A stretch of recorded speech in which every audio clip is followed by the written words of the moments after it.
Bismillahirrohmanirrohim. Assalamualaikum warahmatullahi wabarakatuh. Halo semua, bagaimana kabar kalian? Semoga sehat selalu ya. Pertemuan kita minggu lalu, kita sudah belajar mengenai virus ya. Bagaimana ciri, sifat, replikasi, juga penyakit yang disebabkan oleh virus. Tentu kalian masih ingat ya. Nah, pada kali ini, Ibu akan menjelaskan mengenai mikroorganisme ciptaan Allah yang lain. Di antaranya yaitu adalah bakteri yang disebut dengan Monera. Tujuan pembelajaran dari bab bakteri atau Monera ini adalah kalian harus bisa mendeskripsikan apa sih yang dimaksud dengan bakteri, apa saja jenis bakteri, kemudian bagaimana cara bakteri bereproduksi, apa saja penyakit yang disebabkan oleh bakteri dan nama bakterinya, dan apa saja peranan menguntungkan dari penciptaan bakteri. Nah, itu adalah tujuan pembelajaran kita kali ini. Bakteri merupakan salah satu ciptaan Allah, ya, mikroorganisme yang diciptakan Allah, dan itu sudah dijelaskan dalam surat Al-Baqarah ayat 26, juga ada di penjelasan surat An-Nahl ayat 8. Itu beberapa surat yang menjelaskan tentang penciptaan mikroorganisme. Nah, untuk pengertian bakteri itu sendiri, kalian bisa baca ya di PowerPoint ini. Bakteri merupakan mikroorganisme gitu ya, yang tidak memiliki membran inti sel. Artinya dia memiliki atau dia berupa sel. Beda dengan virus. Kalau virus aseluler, tidak berupa sel.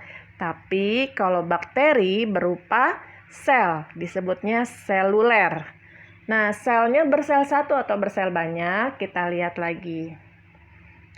Nah, ini ciri-ciri bakteri. Bakteri itu bersel satu, uniseluler. Kalau virus aseluler atau tidak berupa sel. Nah, karena dia bersel, dia selnya itu bersifat prokariotik. Artinya tidak memiliki membran inti. Ya, lawannya prokariotik adalah eukariotik, memiliki membran inti. Tapi kalau bakteri apa? Prokariotik. Kemudian banyak di sini ya ciri-ciri yang bisa kalian baca. Nah, bakteri itu hidupnya ada yang soliter, ada juga yang berkoloni. Dan ada juga bakteri yang hidup di lingkungan yang ekstrim. Ada juga yang berada di sekitar kita. Gitu. Dan tersebar luas, ada di mana-mana. Disebutnya dengan kosmopolit. Baik ya, silakan bisa dibaca ciri bakteri. Lanjut. Nah, bakteri terbagi menjadi dua macam. Ada Archaebacteria yang disebut sebagai bakteri purba. Ada juga Eubacteria, bakteri sejati, bakteri yang sesungguhnya. Jadi kalau ada kata eu itu disebutnya sesungguhnya atau sejati, sebenar-benarnya bakteri. Jadi bakteri yang ada di sekitar kita itu tergolong kepada Eubacteria.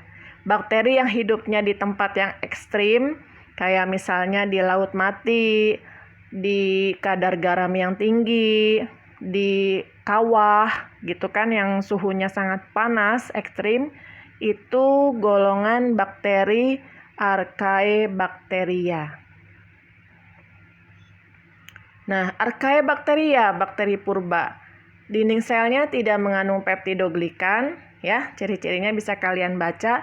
Dan bakteri purba itu cirinya hidup di lingkungan yang ekstrim, suhunya ekstrim, termofil, terus berada di lingkungan yang basah, yang asam gitu maksud Ibu ya, yang asam, asidofil, kemudian berkadar garam yang tinggi, halofil.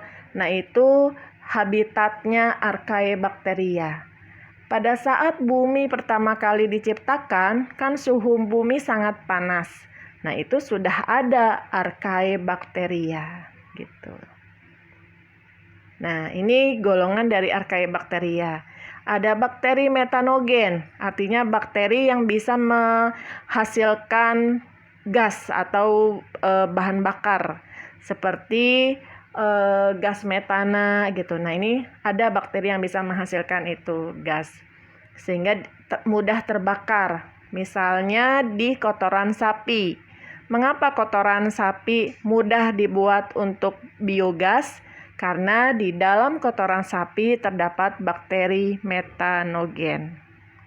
Kemudian ada golongan bakteri halofil, bakteri yang suka di kadar garam yang tinggi, misalnya di laut mati.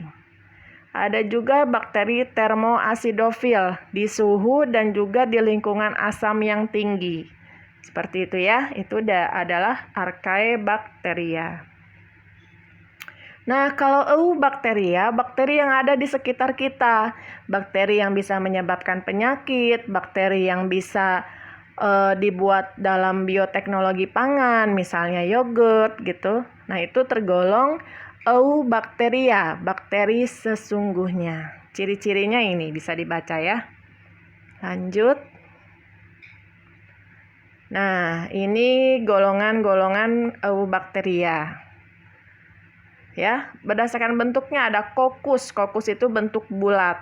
Nah, kokus macam-macam, ada monokokus, diplokokus, silakan dibaca ya. Nah, ini bentuknya.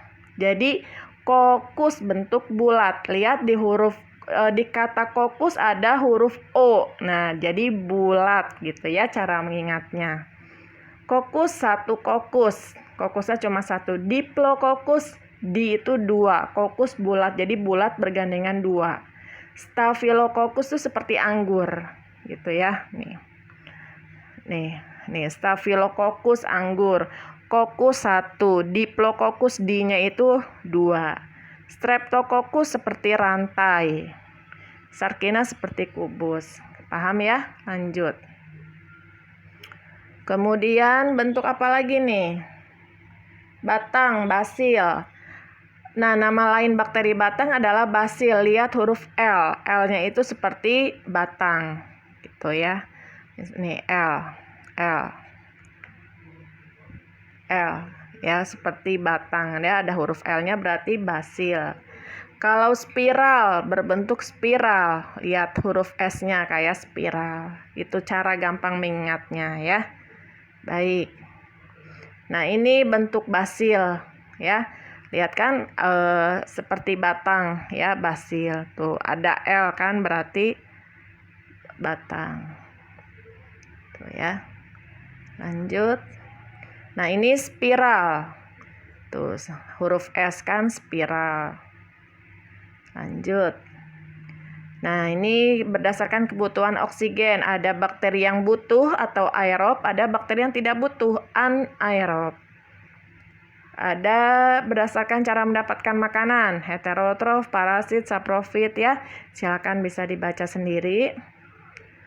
Nah, suhu, berdasarkan suhu. Nah, ini juga sering nih keluar di soal. Berdasarkan alat gerak, bakteri mempunyai alat gerak berupa flagel. Nah, ini flagelnya. Oh, maaf. Ini flagel. Maaf.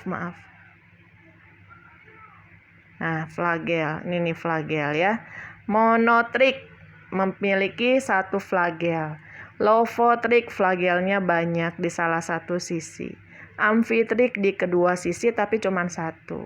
Peritrik di setiap tepi tubuhnya. Peri itu tepi. Jadi di setiap tepi tubuhnya ditumbuhi oleh flagel. Paham ya? Lanjut. Nah, pewarnaan gram. Ada gram positif, ada gram negatif. Ini silakan dibaca, dihafalkan juga. Nah, ini peranan bakteri. Bakteri yang menguntungkan. Nah, yang perlu diingat ya dalam penulisan nama Latin adalah huruf pertama kapital. Ya, huruf pertama kapital.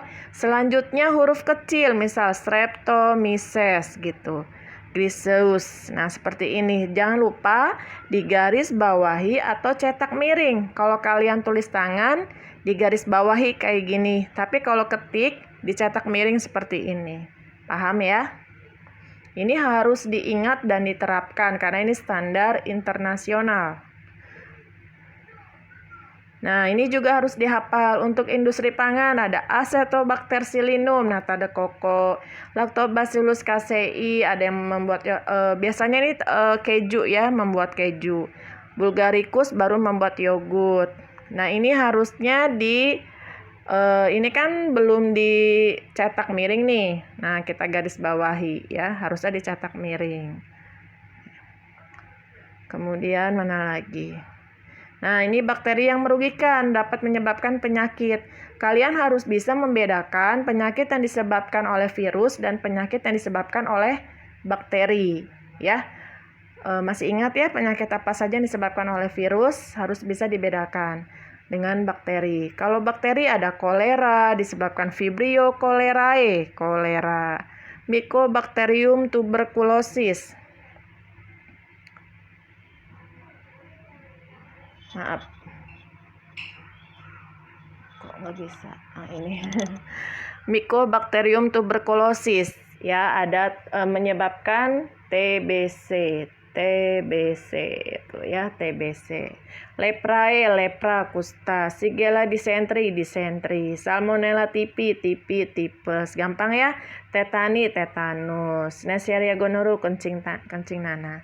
Ini nanti ada bagian atau pertemuan tersendiri untuk khusus menjelaskan penyakit yang disebabkan oleh bakteri.